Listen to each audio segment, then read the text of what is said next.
Some people fix their sleep schedule, cut their screen time, try every supplement on the market, and still wake up tired.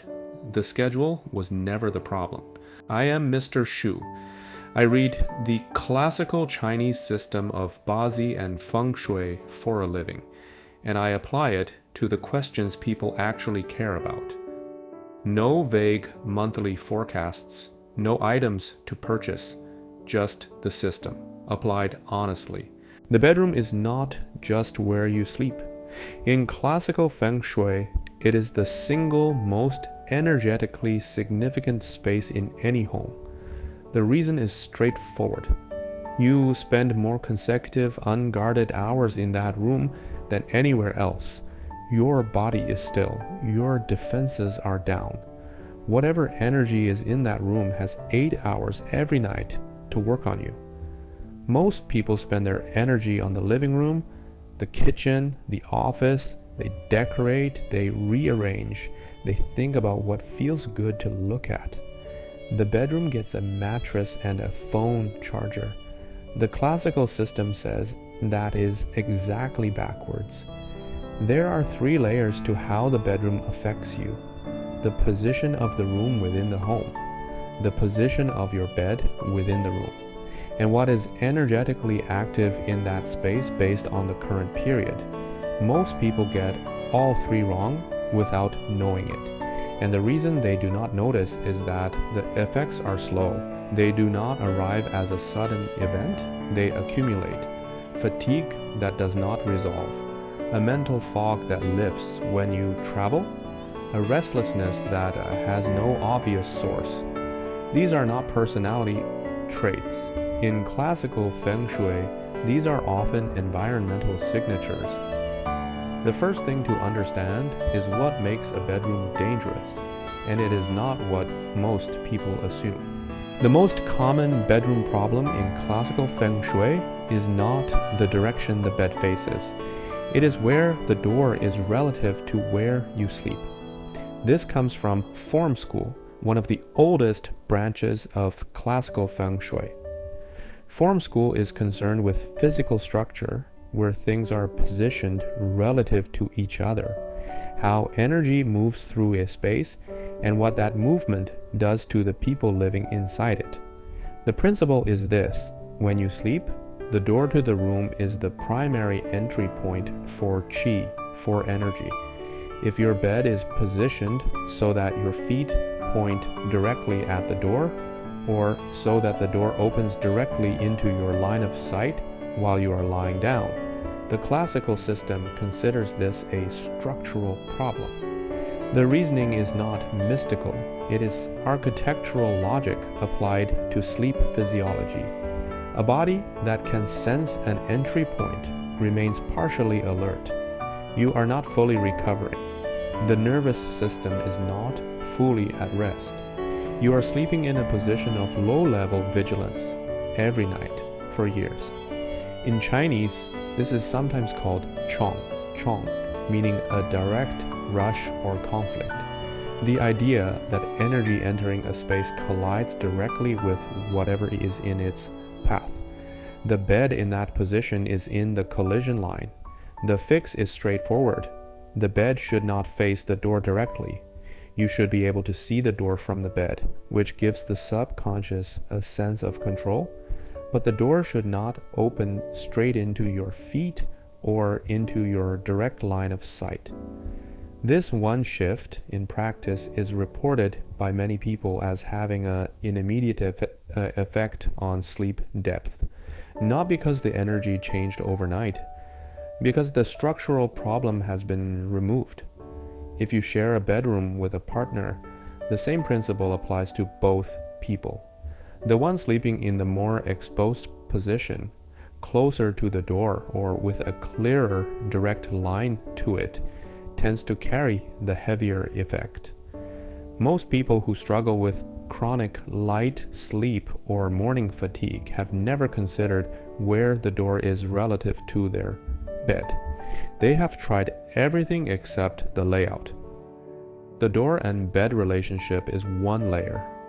The second layer is the sector itself. And this is where it gets more specific. Every home has sectors, 8 of them mapped across a compass grid. And in classical Feng Shui, the sector your bedroom occupies within the home carries its own energetic quality. This comes from 2 systems used together. Ba Zhai, the 8 mansions system, which assigns each sector a quality based on the home's facing direction and the current period. And flying stars, which overlays a time-based energy map onto the same grid, with each sector receiving a star number that changes by year and by period. The relevant point for this video is not the full calculation, it is the principle. If your bedroom sits in a sector that currently holds a challenging star, the classical system considers that sector activated during your sleeping hours. You are spending your most unguarded time in an energetically active problem area. The 2 stars most associated with health and rest disruption in flying stars are star 2 and star 5. Star 2, called the illness star, is associated in the classical texts with health depletion, low energy, and chronic physical complaints when it is active and unmanaged. Star 5, called the 5 yellow or Wu Huang, is associated with obstruction, disruption, and compounding problems. When this star sits in a bedroom sector in a given year, the classical system treats it with particular caution. These stars move. Their position changes annually. A bedroom that was energetically neutral last year may carry a different quality this year. This is why Feng Shui is not a one-time assessment. The physical structure stays fixed. The energetic overlay shifts with time. Now, the honest framing. You do not need to panic about your bedroom sector without a proper assessment. The point is not fear. The point is that most people treat their home as static. They set it up once and assume it remains the same. The classical system says the environment is not static, and the bedroom is where that assumption costs people the most.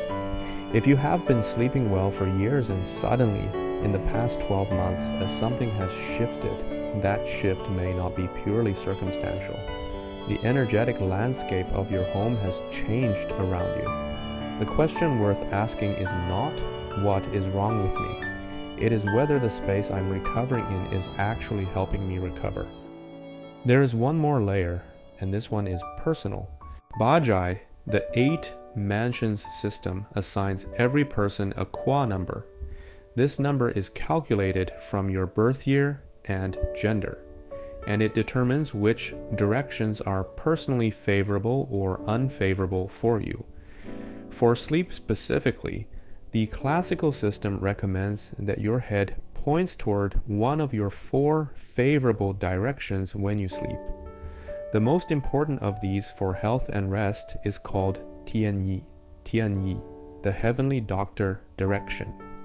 In the Ba Zhai system, this is the direction most associated with physical recovery and health support. The logic is this: during sleep, the body repairs itself. If your orientation aligns with a direction that supports your personal energetic structure, the classical system holds that the quality of that repair is better. If your orientation conflicts with one of your 4 inauspicious directions, the opposite is true. This is one of the simplest and most actionable Feng Shui adjustments available. It requires no renovation, no purchase, just a reorientation of the bed so that the top of your head points in the correct direction for your Kua number. There are 8 Kua numbers. Each has a different Tianyi direction. A Kua 1 person has a completely different heavenly doctor direction from a Kua 8 person sleeping in the same room. 2 people sharing a bedroom may not be able to both align perfectly. The classical approach is to prioritize the person with the weaker health or greater current stress, or to find the best available compromise. The practical step is to calculate your Kua number, identify your T&E direction, and then assess whether your current bed position allows for that orientation given the room's constraints.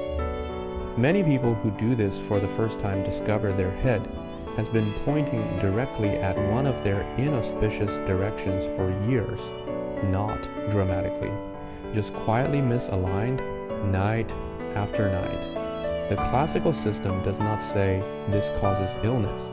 It says it reduces the quality of recovery.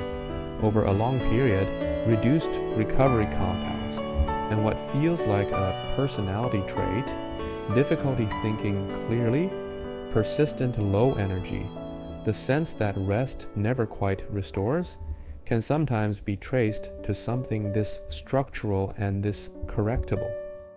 3 layers: bed and door positioning, bedroom sector and active stars, personal Kua alignment. Any one of them misaligned will carry an effect. All 3 misaligned at once is, in the classical system, a reasonable explanation for why a room can feel like it is working against you even when everything else in your life is in order. The room you sleep in is not neutral. It never was.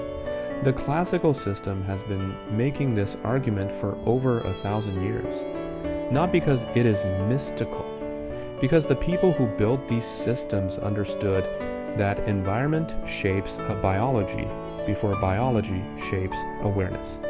Most people make decisions in a fatigued state and then try to think their way out of the fatigue. The classical approach says fix the environment first, then assess how you feel. Check the door, check the sector, check your orientation. 3 adjustments. None of them require money. All of them require attention. The next video on this channel looks at something people spend years getting wrong. Not the career they end up in, but whether that career was ever suited to their structure in the first place. BaZi has a specific way of reading this, and the answer is rarely what people expect.